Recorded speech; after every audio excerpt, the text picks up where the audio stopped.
Friends, welcome back to our channel Wealthy Life.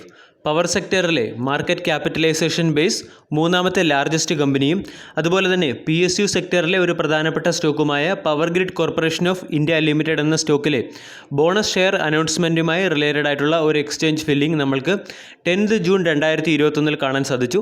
After market അവറിന് ശേഷം വന്ന ഈ exchange ഫില്ലിങ്ങിൻ്റെ impact എന്നോണം ഈ സ്റ്റോക്കിൽ ഇന്നത്തെ ദിവസം അതായത് 11 ജൂൺ 2021 ട്രേഡിംഗ് സെഷനിൽ ഏകദേശം 1% പ്രൈസ് ഹൈക്കും കാണാൻ സാധിക്കുന്നുണ്ട്. സ്റ്റോക്കിൻ്റെ കറണ്ട് മാർക്കറ്റ് പ്രൈസ് നോക്കുകയാണെങ്കിൽ 245 രൂപയോളം അടുത്ത് കറണ്ട് മാർക്കറ്റ് പ്രൈസുള്ള ഈ സ്റ്റോക്ക് നിയർലി അതിൻ്റെ ഓൾ ടൈം ഹൈയിലാണെന്ന് കൂടി പറയാൻ സാധിക്കും.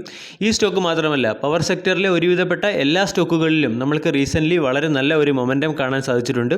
ഇതിൻ്റെ പിന്നിലെ കാരണം വളരെ ഡീറ്റെയിൽഡ് ആയിട്ട് നമ്മൾ ലാസ്റ്റ് വീഡിയോയിൽ, അതായത് ടാറ്റ പവറിലെ ട്രേഡ് ഓപ്പർച്യൂണിറ്റിയെക്കുറിച്ചും അതുപോലെ തന്നെ ടാറ്റ പവറിൻ്റെ ബ്രേക്കൗട്ടിനെ കുറിച്ചുമൊക്കെ ഡിസ്കസ് ചെയ്ത വീഡിയോയിൽ ഡിസ്കസ് ചെയ്തതുമാണ്.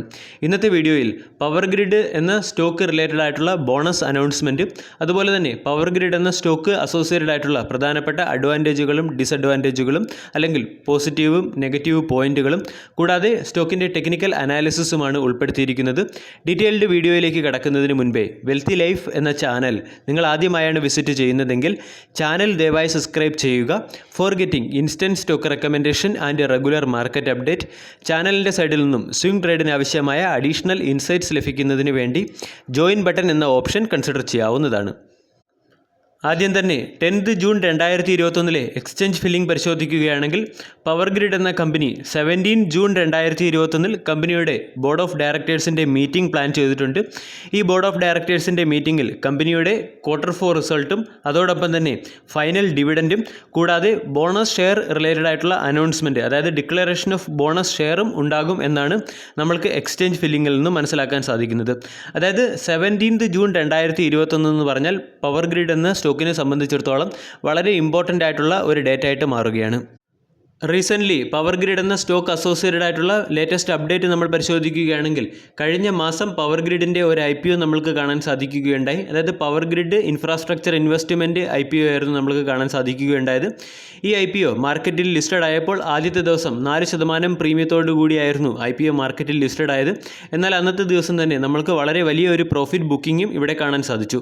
അതുകൂടാതെ കമ്പനിയുടെ ബിസിനസ് എക്സ്പാൻഷൻ പ്ലാൻ പരിശോധിക്കുകയാണെങ്കിൽ വളരെ അഗ്രസീവ് ആയിട്ടുള്ള ബിസിനസ് എക്സ്പാൻഷൻ പ്ലാനാണ് പവർ ഗ്രിഡ് കോർപ്പറേഷൻ ബോർഡിൽ നിന്ന് നമ്മൾക്ക് കാണാൻ സാധിക്കുന്നത്. ഏകദേശം 2202 കോടി രൂപ വിവിധ പ്രോജക്റ്റുകളിൽ ഇൻവെസ്റ്റ് ചെയ്യുന്നതിന് വേണ്ടി കമ്പനി റീസെൻ്റ്ലി തീരുമാനിച്ചിരുന്നു. ആ പ്രോജക്റ്റുകൾ നമ്മൾ പരിശോധിക്കുകയാണെങ്കിൽ രാജസ്ഥാനിലെ solar energy transmission line system improve ചെയ്യുന്നതിന് വേണ്ടി 1184 കോടി രൂപയാണ് നീക്കിവച്ചിരിക്കുന്നത്. ഈ പ്രോജക്റ്റ് ഏകദേശം 2021 ഡിസംബറിനും അതുപോലെ തന്നെ 2022 മാർച്ചിനും ഇടയിലായിരിക്കും കമ്മീഷനാവുക. അതുകൂടാതെ നോർത്ത് ഈസ്റ്റേൺ സെക്ടറിലെ പവർ സെക്ടർ ഡിസ്ട്രിബ്യൂഷൻ സ്ട്രെങ്ത് വർദ്ധിപ്പിക്കുന്നതിന് വേണ്ടി ഏകദേശം 576 കോടി രൂപയുടെ ഒരു പ്രോജക്റ്റാണ് കാണാൻ സാധിക്കുന്നത്. അതിൻ്റെ കമ്മീഷനിങ് ഡേറ്റ് ആയിട്ട് വരുന്നത് 2023 മാർച്ചിലാണ്. കൂടാതെ ടെലികോം എക്യുപ്മെൻറ്റിൻ്റെ പ്രൊമോഷന് വേണ്ടി അല്ലെങ്കിൽ ടെലികോം എക്യുപ്മെൻറ്റിൻ്റെ പ്രൊക്യൂർമെൻറ്റിനും അതുകൂടാതെ അതിനുവേണ്ടിയുള്ള ഇൻഫ്രാസ്ട്രക്ചർ ബിൽഡിംഗ് നിർമ്മിക്കുന്നതിനും വേണ്ടി ഏകദേശം 117 കോടി രൂപ ട്രാൻസ്മിഷൻ അസറ്റ് മാനേജ്മെൻറ്റ് സെൻറ്റർ വഴിയും ഈ കമ്പനി ഇൻവെസ്റ്റ് ചെയ്തിട്ടുണ്ട്. അതായത് റീസെൻ്റ്ലി കമ്പനിയുടെ ഔട്ട്ലുക്ക് നോക്കുകയാണെങ്കിലും ബിസിനസ് പ്ലാനുകൾ നോക്കുകയാണെങ്കിലും വളരെ പോസിറ്റീവായിട്ടുള്ള ഔട്ട്ലുക്കും അതുപോലെ തന്നെ അഗ്രസീവ് ബിസിനസ് എക്സ്പാൻഷൻ പ്ലാനുകളും PSU സെക്ടറിലെ ഈ കമ്പനിയിൽ നിന്നും കാണാൻ സാധിക്കുന്നുണ്ട്. അഗ്രസീവ് ബിസിനസ് എക്സ്പാൻഷൻ സ്ട്രാറ്റജിയോടൊപ്പം തന്നെ ഈ കമ്പനിയും മറ്റ് PSU സെക്ടറിലെ കമ്പനി പോലെ തന്നെ ഹൈ ഈൽഡ് ഡിവിഡൻഡ് പേ ചെയ്യുന്ന കമ്പനിയാണ്. അതായത് ഏകദേശം 1,28,907 കോടി രൂപയുടെ മാർക്കറ്റ് ക്യാപ്പുള്ള ഈ കമ്പനിയുടെ വാല്യൂഷൻ നോക്കുകയാണെങ്കിൽ വളരെ ചീപ്പ് വാല്യൂഷനാണ്. പവർ സെക്ടറിലെ മറ്റ് കമ്പനികളെ അപേക്ഷിച്ച് വളരെ ചീപ്പ് വാല്യൂഷനിലുള്ള കമ്പനിയാണെന്ന് പറയാം. കമ്പനിയുടെ ഡിവിഡൻഡ് ഈൽഡ് നോക്കുകയാണെങ്കിൽ 4.06% ഡിവിഡൻഡ് ഈൽഡാണ് നമ്മൾക്ക് ഈ കമ്പനിയിൽ കാണാൻ സാധിക്കുന്നത്. റിട്ടേൺ റേഷ്യോ നോക്കുകയാണെങ്കിൽ ROCE 11.5%, ROE 17.2%, കൂടാതെ സ്റ്റോക്കിൻ്റെ ബുക്ക് വാല്യൂ 129 രൂപയുമാണ്. സ്റ്റോക്കിൻ്റെ ഡിവിഡൻഡ് ഹിസ്റ്ററി നമ്മൾ പരിശോധിക്കുകയാണെങ്കിൽ എല്ലാ വർഷവും മുടങ്ങാതെ 2 പ്രാവശ്യമെങ്കിലും ഡിവിഡൻഡ് തരുന്ന ഒരു കമ്പനിയാണ്. അതുപോലെ തന്നെ ഇയർ ഓൺ ഇയറിൽ കമ്പനിയുടെ ഡിവിഡൻഡ് എമൗണ്ടും വർദ്ധിച്ചു വരുന്നതായിട്ട് കാണാം. അതായത് 2016 ഈ കമ്പനി 2 പ്രാവശ്യം ഡിവിഡൻഡ് തരുകയും ഡിവിഡൻഡ് എമൗണ്ട് നോക്കുകയാണെങ്കിൽ 1 രൂപ 50 പൈസയും 1 രൂപ എന്ന റേഞ്ചിലുമായിരുന്നു. അത് 2020 എത്തിയപ്പോൾ 5 രൂപ എന്ന നിലയിലേക്ക് എത്തുകയും അതുപോലെ തന്നെ ഡിവിഡൻഡ് ഈൽഡ് ഈൽഡിലും നല്ലൊരു വർധനവ് നമ്മൾക്ക് കാണാൻ സാധിക്കുകയും ചെയ്തിട്ടുണ്ട്. ഇനി സ്റ്റോക്കിൻ്റെ മറ്റ് പ്രധാനപ്പെട്ട പ്രത്യേകതകളെക്കുറിച്ച് നമ്മൾ സംസാരിക്കുകയാണെങ്കിൽ ടാറ്റ പവറിൽ അനാലിസിസ് ചെയ്ത അതേപോലുള്ള ഒരു അനാലിസിസ് തന്നെയാണ് പവർ ഗ്രിഡ് എന്ന് പറയുന്ന കമ്പനിയിലും നമ്മൾ ഫോളോ ചെയ്യുന്നത്. കമ്പനിയുടെ സെയിൽസ് നമ്മൾ പരിശോധിക്കുകയാണെങ്കിൽ ഇയർ ഓൺ ഇയറിൽ സെയിൽസിൽ നല്ല വർധനവ് കാണാൻ സാധിക്കുന്നുണ്ട്. അതായത് 2014 15,555 കോടി രൂപയുടെ സെയിൽസ് ആയിരുന്നു ഉള്ളത്. അത് ഏകദേശം ഇരട്ടിയായി 39,278 കോടിയായി 2021 വർദ്ധിച്ചിട്ടുണ്ട്. അതോടൊപ്പം തന്നെ കമ്പനിയുടെ ഓപ്പറേറ്റിംഗ് പ്രോഫിറ്റ് നോക്കുകയാണെങ്കിലും 12,967 കോടിയിൽ നിന്നും 34,193 കോടിയായി കമ്പനിയുടെ ഓപ്പറേറ്റിംഗ് പ്രോഫിറ്റ് വർദ്ധിച്ചിട്ടുണ്ട്. കൂടാതെ ഓപ്പറേറ്റിംഗ് മാർജിൻ നോക്കുകയാണെങ്കിൽ ഈ കമ്പനിക്ക് 80% മുകളിലുള്ള ഒരു ഓപ്പറേറ്റിംഗ് മാർജിനാണ് കാണാൻ സാധിച്ചത്. അതായത് 39,278 കോടി രൂപയുടെ സെയിൽസ് നടക്കുമ്പോൾ കമ്പനിയുടെ ഓപ്പറേറ്റിംഗ് പ്രോഫിറ്റ് 34,193 കോടിയായിട്ട് വരുന്നു. അതായത് ഹൈ ഓപ്പറേറ്റിംഗ് പ്രോഫിറ്റ് ഉള്ള ഒരു കമ്പനിയാണെന്ന് തന്നെ നമ്മൾക്ക് വിശ്വസിക്കാം. കൂടാതെ കമ്പനിയുടെ പ്രോഫിറ്റ് ബിഫോർ ടാക്സ് നോക്കുകയാണെങ്കിലും അവിടെയും നമ്മൾക്ക് നല്ലൊരു ഹൈക്ക് തന്നെയാണ് കാണാൻ സാധിക്കുന്നത്. 6,359 കോടിയിൽ നിന്നും കമ്പനിയുടെ പ്രോഫിറ്റ് ബിഫോർ ടാക്സ് 15,575 എന്ന നിലയിലേക്ക് കഴിഞ്ഞ 6 വർഷത്തിനുള്ളിൽ വർദ്ധിച്ചിട്ടുണ്ട്. ഇനി കമ്പനിയുടെ ഒരു നെഗറ്റീവ് ഫാക്റ്റ് നമ്മൾ നോക്കുകയാണെങ്കിൽ കമ്പനിയുടെ ബോറോവിങ്സിന് മുകളിലുള്ള ഇൻട്രസ്റ്റ് തന്നെയാണ്. ടാറ്റ പവറിൽ നമ്മൾ കണ്ടതുപോലെ തന്നെ ഈ കമ്പനിയും നല്ലൊരു എമൗണ്ട് ബോറോവിങ്സിൻ്റെ ഇൻട്രസ്റ്റ് ആയിട്ട് പേ ചെയ്യുന്നുണ്ട്. അതായത് 3,254 നിന്നും കമ്പനിയുടെ ഇൻട്രസ്റ്റ് ഓൺ ബോറോവിങ്സ് 8,788 കോടിയായി വർദ്ധിച്ചിട്ടുണ്ട്.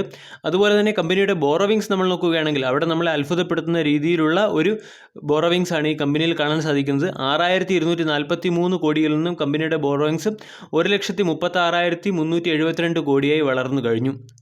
അതായത് കമ്പനിയുടെ പെർഫോമൻസിനെ നെഗറ്റീവായിട്ട് അഫക്റ്റ് ചെയ്യുന്ന രീതിയിലുള്ള ബോറോവിങ്സിലുള്ള ഒരു വർധനവ് തന്നെയാണ് ഈ കമ്പനിയിൽ കാണാൻ സാധിക്കുന്നത്. ഇതിനെ ട്രിം ചെയ്യുന്നതിന് വേണ്ടിയാണ് കമ്പനി പവർ ഇൻഫ്രാസ്ട്രക്ചർ ഇൻവിറ്റ് അല്ലെങ്കിൽ പവർ ഗ്രിഡ് ഇൻവിറ്റ് എന്ന IPO ലോഞ്ച് ചെയ്തതും. ഇതിൻ്റെ ഇമ്പാക്റ്റ് നമ്മൾക്ക് വരും സമയങ്ങളിൽ മാത്രമേ മനസ്സിലാക്കാൻ സാധിക്കുകയുള്ളൂ. ഇനി നമ്മൾക്ക് സ്റ്റോക്കിൻ്റെ ടെക്നിക്കൽ അനാലിസിസിലേക്ക് കടക്കാം. പവർ ഗ്രിഡ് എന്ന സ്റ്റോക്കിൻ്റെ ടെക്നിക്കൽ അനാലിസിസിലേക്ക് കടക്കാം. ടെക്നിക്കൽ അനാലിസിസിൻ്റെ ഭാഗമായി ഡെയിലി ചാർട്ട് പാറ്റേൺ ആണ് ഇവിടെ ഓപ്പൺ ചെയ്തിരിക്കുന്നത്. ഇന്നലത്തെ ട്രേഡിംഗ് സെഷനിലും അതുപോലെ തന്നെ ഇന്നത്തെ ട്രേഡിംഗ് സെഷനിലും ഈ സ്റ്റോക്ക് അതിൻ്റെ പുതിയ 52 വീക്ക് ഹൈ വാല്യൂ സെറ്റ് ചെയ്യുന്നത് നമ്മൾ കണ്ടായിരുന്നു. അതോടൊപ്പം തന്നെ ഹയർ ലെവൽസിൽ നല്ല രീതിയിലുള്ള ഒരു പ്രോഫിറ്റ് ബുക്കിങ്ങും സ്റ്റോക്കിൽ കാണാൻ സാധിക്കുന്നുണ്ട്. ലാസ്റ്റ് 2 ക്യാൻഡിൽ പാറ്റേണുകൾ നമ്മൾ പരിശോധിക്കുകയാണെങ്കിൽ അവിടെ പ്രോഫിറ്റ് ബുക്കിങ്ങിനെയും അതുപോലെ തന്നെ സെല്ലിങ്ങിനെയും ഇൻഡിക്കേറ്റ് ചെയ്യുന്ന ക്യാൻഡിൽ പാറ്റേണുകൾ തന്നെയാണ് കാണാൻ സാധിച്ചിരിക്കുന്നത്. കൂടാതെ ഇന്നത്തെ ദിവസത്തെ പ്രൈസ് മൂവ്മെൻറ്റ് പരിശോധിക്കുകയാണെങ്കിൽ 248 രൂപ എന്ന ലെവലിൽ ഗ്യാപ്പ് അപ്പ് ഓപ്പണിങ്ങോടുകൂടി ട്രേഡിംഗ് ആരംഭിച്ച ഈ സ്റ്റോക്കിൽ നല്ല രീതിയിലുള്ള ഒരു പ്രോഫിറ്റ് ബുക്കിംഗ് തന്നെയായിരുന്നു കാണാൻ സാധിച്ചത്. സ്റ്റോക്ക് 244 രൂപ എന്ന ലെവലിലേക്ക് എത്തുകയും അവിടെ നിന്നും ബയേഴ്സ് സ്റ്റോക്കിനെ വീണ്ടും 246 രൂപ 60 പൈസ എന്ന ലെവലിലേക്ക് എത്തിക്കുകയും ചെയ്തു. സ്റ്റോക്കിൻ്റെ പ്രീവിയസ് ക്ലോസിംഗുമായി കൺസിഡർ ചെയ്യുമ്പോൾ 2.05% പ്രൈസ് ഹൈക്കാണ് നമ്മൾക്ക് കാണാൻ സാധിക്കുന്നത്. അതോടൊപ്പം തന്നെ നമ്മൾ ശ്രദ്ധിക്കേണ്ട മറ്റൊരു കാര്യം ഈ സ്റ്റോക്കിൽ ബയേഴ്സും ആക്ടിവേറ്റഡ് ആണ് എന്നുള്ള കാര്യം തന്നെയാണ്. ഡെലിവറി വോളിയം നമ്മൾ നോക്കുകയാണെങ്കിൽ 36.89% ഡെലിവറി നമ്മൾക്ക് ഈ സ്റ്റോക്കിൽ കാണാൻ സാധിക്കുന്നുണ്ട്. കൂടാതെ സ്റ്റോക്കിൻ്റെ വീക്കിലി ചാർട്ട് അനാലിസിസ് നോക്കുകയാണെങ്കിൽ അവിടെ നല്ല രീതിയിലുള്ള ഒരു ബുള്ളിഷ് മാരോബസു ക്യാൻഡിൽ തന്നെയാണ് ഫോം ചെയ്തിരിക്കുന്നത്. ലാസ്റ്റ് 2 ദിവസത്തെ സെല്ലിംഗ് മൂലമാണ് ഈ ക്യാൻഡലിൻ്റെ മുകളിൽ അല്പം വിഗ് ഫോം ചെയ്തിരിക്കുന്നത്. അതായത് സ്റ്റോക്കിൽ ഇപ്പോഴും ബയേഴ്സ് ആക്റ്റീവ് തന്നെയാണ് എന്നാണ് വീക്കിലി ക്യാൻഡിൽ അനാലിസിസിൽ നിന്നും നമ്മൾക്ക് മനസ്സിലാകുന്നത്. RSI നോക്കുകയാണെങ്കിൽ RSIയും ഓവർബോട്ട് സോണിൽ എത്തിയിട്ടില്ല. അതായത് ഏകദേശം 65 അടുത്തുള്ള RSIയുടെ സ്ട്രെങ്തിനെയും അതുപോലെ തന്നെ ഫർദർ ബൈയിങ്ങിനെയുമാണ് ഇൻഡിക്കേറ്റ് ചെയ്യുന്നത്. ഈ അവസരത്തിൽ പവർ ഗ്രിഡ് എന്ന സ്റ്റോക്കിലെ ട്രേഡിംഗ് സ്ട്രാറ്റജിയെക്കുറിച്ച് ഡിസ്കസ് ചെയ്യുകയാണെങ്കിൽ ആദ്യം തന്നെ സ്റ്റോക്കിൻ്റെ പ്രധാനപ്പെട്ട സപ്പോർട്ടിനെ കുറിച്ച് മനസ്സിലാക്കണം. അതായത് പ്രീവിയസ് ക്യാൻഡിൽ പാറ്റേണുകൾ നമ്മൾ പരിശോധിക്കുകയാണെങ്കിൽ അല്ലെങ്കിൽ പ്രീവിയസ് ചാർട്ട് നമ്മൾ പരിശോധിക്കുകയാണെങ്കിൽ 225 ഈ സ്റ്റോക്കിൻ്റെ ഒരു മേജർ റെസിസ്റ്റൻസ് ആയിരുന്നു. ആ 225 എന്ന് പറയുന്ന ലെവൽ ഇപ്പോൾ സ്റ്റോക്കിൻ്റെ ഒരു പ്രധാനപ്പെട്ട സപ്പോർട്ടായിട്ട് മാറിയിട്ടുണ്ട്. അതോടൊപ്പം തന്നെ സ്റ്റോക്കിൻ്റെ മൂവ്മെൻറ്റ് നമ്മൾ പരിശോധിക്കുകയാണെങ്കിൽ സ്റ്റോക്ക് 20-യുടെ എക്സ്പൊണൻഷ്യൽ മൂവിംഗ് ആവറേജ് റേഞ്ചിൽ വന്നാണ് ഇപ്പോൾ ഫ്രീക്വൻ്റ്ലി സപ്പോർട്ട് എടുത്തുകൊണ്ടിരിക്കുന്നത്. സ്റ്റോക്കിൻ്റെ ഇപ്പോഴത്തെ കറണ്ട് വാല്യൂ 20-യുടെ എക്സ്പൊണൻഷ്യൽ മൂവിംഗ് ആവറേജ് റേഞ്ചിൽ നിന്നും ഒരുപാട് മുകളിലുള്ള വാല്യൂ തന്നെയാണ്. അതുകൊണ്ട് ഈ സ്റ്റോക്കിൽ ഇപ്പോൾ ബോണസ് റിലേറ്റഡ് ആയിട്ടുള്ള ഒരു അനൗൺസ്മെൻറ്റ് ഉണ്ടാകും എന്നുള്ളൊരു ന്യൂസ് വരുന്നത് കൊണ്ട് സ്റ്റോക്കിൽ അത്ര വലിയ ഒരു പ്രോഫിറ്റ് ബുക്കിംഗ് നമ്മൾക്ക് കാണാൻ സാധിക്കുകയില്ല. ഇത് ഈ സ്റ്റോക്കിനെ വരും ദിവസങ്ങളിലും ഇതേ രീതിയിലുള്ള ഒരു മൊമെൻറ്റം മെയിൻറ്റെയിൻ ചെയ്യാൻ സഹായിക്കും എന്ന കാര്യത്തിൽ സംശയമില്ല. ഈ അവസരത്തിൽ നമ്മളൊരു ട്രേഡ് ഓപ്പർച്യൂണിറ്റി ആയിട്ട് കൺസിഡർ ചെയ്യുകയാണെങ്കിൽ 231 രൂപ എന്ന് പറയുന്ന സ്റ്റോക്കിൻ്റെ 20-യുടെ എക്സ്പൊണൻഷ്യൽ മൂവിംഗ് ആവറേജ് റേഞ്ചിനെ സ്റ്റോക്കിൻ്റെ സ്റ്റോക്കിൻ്റെ സ്ട്രിക്റ്റ് സ്റ്റോപ്പ് ലോസായി സെറ്റ് ചെയ്തുകൊണ്ട് നമ്മൾക്ക് 260 രൂപയും അതുപോലെ തന്നെ 270 രൂപ തുടങ്ങിയ ടാർഗറ്റുകളൊക്കെ ചേസ് ചെയ്യാവുന്നതാണ്. പക്ഷേ ഇത് അസോസിയേറ്റഡ് ആയിട്ടുള്ള ഏറ്റവും പ്രധാനപ്പെട്ട സ്റ്റോക്കിൻ്റെ റിസ്ക് റിവാർഡ് റേഷ്യോ തന്നെയാണ്. അതായത് 52 വീക്ക് ഹൈയിൽ നിൽക്കുന്ന ഒരു സ്റ്റോക്കിൽ ഈ രീതിയിലുള്ള ഒരു ട്രേഡ് നമ്മൾ എടുക്കുകയാണെങ്കിൽ റിസ്ക് വളരെ കൂടുതലാണ്. വീഡിയോ എല്ലാവർക്കും ഇഷ്ടമായി എന്ന് വിശ്വസിക്കുന്നു. താങ്ക്